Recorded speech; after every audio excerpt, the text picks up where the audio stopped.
د صاحب شاه صابر صاحب یو غزل ارشاد صاحب ته ډالۍ چې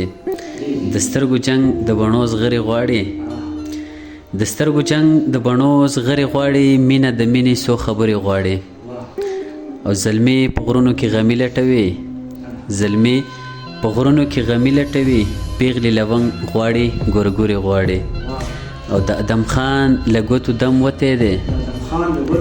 دم وتی دی د ادم خان له ګوتو دم وتی دی درخو رباب غواړي سندرې غواړي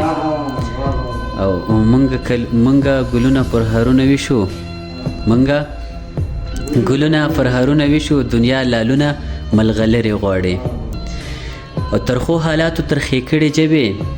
ترخو حالاتو ترخې کړې جبې د مینې شکور غواړي شکرې غواړي د پرهرونو د سپرلي بادونه د پرهرونو د سپرلي بادونه د غم جاګیر د غم دوترې غواړي او خیرنی شعر د تا ته ډالۍ ارشاد صاحب چې د خپل اختیار د اسمان سیل صابره د خپل اختیار د اسمان سیل صابره خپلې بڼې خپلې وزرې غواړي خپلې بڼې خپلې وزرې غواړي. مهرباني.